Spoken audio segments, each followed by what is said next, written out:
Oke, kali ini saya mau sharing aja ke teman-teman manfaat dari membaca buku. Saya sudah klasifikasikan di catatan saya ada 5 manfaat utama dari membaca buku. Ini sesuatu yang saya rasakan sendiri, bukan sesuatu yang saya karang-karang untuk membenarkan bahwa membaca buku memiliki manfaat, tetapi saya sebagai seseorang yang suka membaca buku, rasakan ada beberapa manfaat yang saya tuliskan ini. Saya harap sih untuk setiap teman-teman yang mendengarkan ada keinginan atau tergerak untuk mau membaca buku, biar tahu bener gak sih apa yang saya sebutkan ini jadi dalam diri saya ketika saya membiasakan diri untuk membaca buku. Nah, menurut saya membaca buku adalah sesuatu yang penting, terlebih di era digital ini di mana orang itu banyak terlena dengan konten-konten atau dengan scroll-scroll TikTok yang menghabiskan waktu sampai berjam-jam, sementara melalaikan dari membaca buku itu sendiri. Sebenarnya membaca buku itu bukan sesuatu yang penting untuk era sekarang saja. Sebenarnya di setiap era itu yang namanya membaca buku adalah sesuatu yang penting, karena mau tidak mau ketika kita hidup di dunia ini pasti kita membutuhkan ilmu, dan ilmu itu terletak di dalam buku-buku atau mungkin pengalaman di luar yang mungkin orang-orang lain itu juga dapatkan dari buku itu sendiri. Dan yang pertama dari manfaat membaca buku adalah meningkatkan pengetahuan dan wawasan.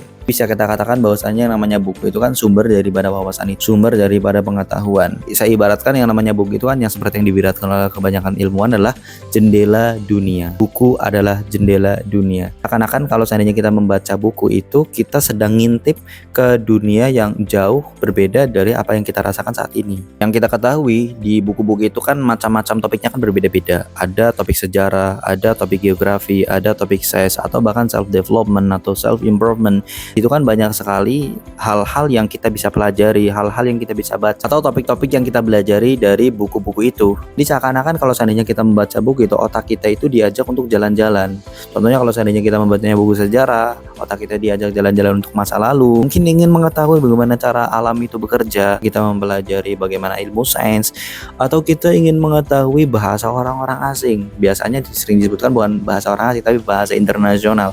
Itu kan dipelajari dari buku, kemudian kita praktekkan di kehidupan sehari-hari. Dengan adanya kita membaca buku, mengetahui topik-topik baru yang tadinya kita belum ketahui, dan kita juga memperluas wawasan kita, akan banyak sesuatu yang berubah dalam diri kita. Semua itu akan membantu untuk membangun perspektif yang lebih terarah, karena kita sudah terpapar wawasan-wawasan yang ada di dalam buku itu. Dan ada beberapa hal mungkin yang kita senangi kalau seandainya kita mempunyai wawasan luas adalah kita disukai oleh banyak orang, atau bahkan pasangan kita sendiri merasa bangga dengan adanya mempunyai pasangan yang mempunyai wawasan luas, atau bahkan keluarga yang bangga ketika mempunyai kita. Mereka tidak bingung ketika mau bertanya tentang sesuatu hal yang baru yang belum mereka ketahui, dan kita sudah ketahui dari buku-buku yang sudah kita baca. Di situ kan ada satu achievement atau penghargaan tersendiri bagi diri kita bahwa kita mempunyai wawasan luas dari sebab membaca buku itu. Yang kedua dari manfaat membaca buku adalah memperkaya kosakata dan kemampuan berbahasa. Di dalam buku itu kan berisi tulisan dan kosakata ataupun istilah yang bahkan kita belum ketahui sebelumnya. Ketika kita membaca itu kan seakan-akan kita terpapar oleh satu suku kata atau struktur kalimat yang belum kita ketahui sebelumnya. Jadi buku-buku itu kan seperti kamus yang berjalan, di dalamnya banyak kosakata, di dalamnya juga banyak kalimat-kalimat atau banyak istilah-istilah yang keren dan menarik yang belum kita ketahui sebelumnya. Ketika kita membaca buku, mau tidak mau otak kita pasti akan terpapar, yang nanti akan turun kepada bagaimana cara kita berkomunikasi, bagaimana cara kita berpikir, bagaimana cara kita menyelesaikan masalah. Itu semua adalah sumbernya dari membaca buku, dari ide-ide atau gagasan-gagasan yang kita baca di dalam buku itu. Akhirnya ketika kita rajin membaca buku secara bertahap, kita akan memperkaya kosakata dan juga meningkatkan kualitas kita di dalam berbahasa, baik itu lisan maupun secara tulisan. Ketika kita rajin membaca buku dengan adanya kosakata yang sudah menyerap dalam diri kita, ataupun bagaimana cara berbahasa yang ada di dalam buku yang sudah menyerap dalam diri kita, itu akan meningkatkan kualitas dari bagaimana cara kita berkomunikasi atau memberikan kemampuan untuk bisa mahir di dalam berkomunikasi. Dan itu pastinya akan mempengaruhi bagaimana cara kita menyampaikan ide-ide, memberikan gagasan atau memberikan perspektif baik untuk diri kita sendiri ataupun untuk orang-orang yang di sekitar kita itu. Jika kita rajin membaca buku secara komunikasi, karena kita sudah banyak kosakata di sini, sudah banyak ide-ide di sini, sudah banyak gagasan di sini, dengan membaca buku akan membuat komunikasi kita lebih keren dan menarik, dan juga baik secara tulisan juga sama. Kan sering saya sampaikan bahwasanya ketika kita membaca atau ketika kita menulis pasti kita akan suka membaca, atau ketika kita membaca kita akan bisa menulis. Di dalam tulisan pun akan lebih hidup ketika kita rajin membaca buku. Dan manfaat membaca buku yang ketiga adalah melatih kemampuan berpikir kritis dan analitis. Jadi ketika kita membaca seringkali melibatkan pikiran kita untuk mengamati alur cerita itu. Sama yang suka membaca yang fiksi, di situ kan di novel itu kan banyak cerita-cerita, alur ini setelah ini seperti apa. Biasanya orang itu akan menebak-nebak alurnya. Dia akan melibatkan otaknya untuk mengamati alur cerita yang kompleks, seperti satu karakter atau bahkan mengetahui sebab dan akibat. Nah, proses-proses seperti ini itu benar-benar melatih diri kita supaya bisa mengetahui bagaimana ceritanya. Di situ kita akan bisa mengambil kesimpulan atau mengambil solusi yang lebih efektif. Dari proses itu semua, baik itu mengamati alur cerita, mengetahui sebab akibat, mengetahui satu karakter, bisa menilai, juga membaca satu perspektif yang ada di buku, itu memberikan asupan bagi otak kita untuk lebih kritis di memberikan sudut pandang yang berbeda, mempertimbangkan satu sudut pandang, dan juga memberikan solusi sesuai dengan informasi yang ada. Tapi seperti yang saya katakan tadi, saya tidak mengkotak-kotakan atau tidak membedakan antara buku yang fiksi dengan yang non-fiksi. Pada intinya semua apa yang kita baca itu akan memberikan satu gerakan pada otak kita atau mengajak otak kita untuk berolahraga, memikirkan alur cerita, endingnya kadang kita kan nebak juga. Biasanya kalau kita baca novel-novel itu kita nebak endingnya. Dan bukan hanya itu, kadang juga kita menganalisis karakter ini sebenarnya buruk dan tidak baik untuk kita. Jadi kita akan berkesimpulan dari situ. Kita bisa menganalisis karakter dan juga kita bisa mencari hubungan antara sebab dan akibat. Terkadang juga di buku-buku itu akan disuguhkan berbagai sudut pandang. Jadi ketika kita sudah membaca itu semua, kita akan mempunyai sudut pandang yang banyak. Bukan hanya dari satu sisi, tapi dari sisi-sisi yang lain yang sudah kita baca di dalam buku. Dan manfaat yang keempat adalah meningkatkan fokus dan konsentrasi. Ini sangat penting tentunya ketika kita berada di era digital, di mana kita akan gampang sekali untuk terdistrak dengan notifikasi HP, dengan faktor eksternal, terdistrak dengan dunia digital itu.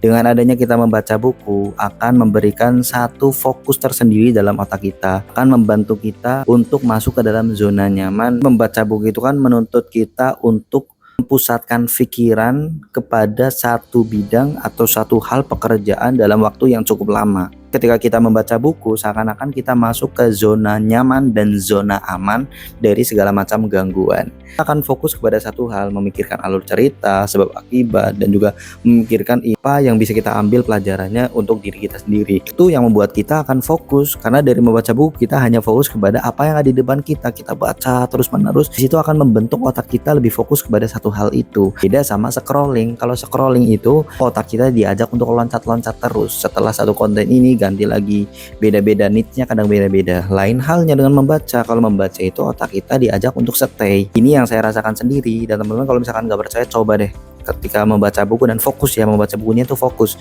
nggak membaca buku sambil balasin chat, membaca buku sambil melihat konten-konten yang tidak bermanfaat di IG, di TikTok ataupun di YouTube. Pasti kalau seandainya kita membaca bukunya fokus, setelah kita membaca buku kita akan lebih fokus untuk mengerjakan hal-hal yang lain, entah itu pekerjaan yang susah ataupun yang gampang. Mungkin kita berpikir tadinya kerjaan itu sangat susah untuk kita kerjakan, tetapi ketika kita sudah membaca buku, biasa fokus dengan buku, kita akan lebih fokus untuk mengerjakan satu hal itu. Sesuatu hal yang tadinya sulit bisa dikerjakan karena dia sudah bisa melatih fokus pada dirinya sendiri. Karena otak kita sudah terlatih untuk gampang fokus dan tidak mudah terdistrak sama faktor eksternal. Proses ini atau latihan ini sifatnya itu bertahap. Mungkin ada orang-orang yang sudah membaca buku, bahkan membaca bukunya sendiri nggak fokus. Bahkan ketika membaca buku juga tidak bisa konsentrasi. Maka itu bertahap. Lakukan dulu membaca 1 halaman, 2 halaman, 3 halaman, kefokusan. Nah, itu semua itu secara bertahap bisa meningkatkan fokus dan konsentrasi kita. Semua itu sangat bermanfaat di dalam aspek kehidupan kita. Ini yang menarik. Saya itu tidak terlalu suka ketika ada orang yang mengatakan bahwasanya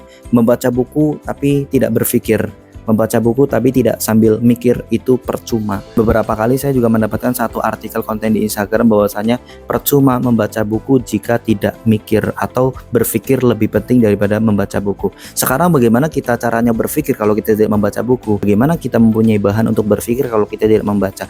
Untuk bisa menganalisa konten itu saja, kata-kata itu saja kita perlu membaca. Menurut saya hal ini tidak perlu diucapkan, apalagi di Indonesia yang mungkin budaya membacanya itu sangat minim. Dan saya juga dapati di beberapa beberapa tempat-tempat yang melahirkan banyak ilmuwan dan memiliki sumber daya manusia yang berkualitas tinggi, rata-rata minat bacanya itu tinggi, suka membaca orang-orangnya. Jadi kurang tepat kalau seandainya kita mengatakan bahwasanya kita tidak perlu membaca, yang penting berpikir, atau kita yang penting berpikir tidak perlu membaca.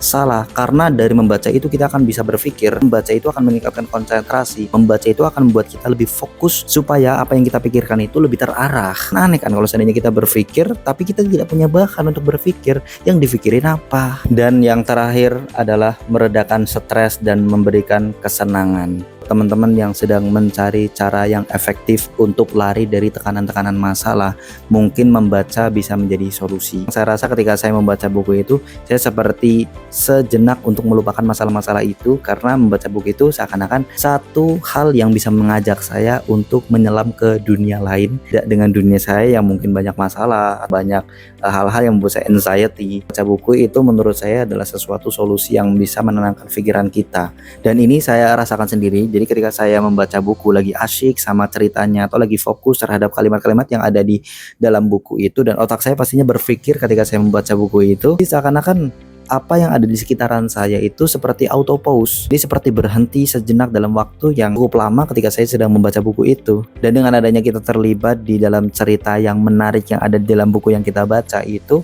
memberikan satu relaksasi dalam pikiran dan juga hati kita. Dan ketika kita sudah nikmat, sudah rileks dengan membacanya itu, pasti ketika kita sudah selesai membaca buku akan ada rasa puas. Kalau nggak percaya, silakan dicoba.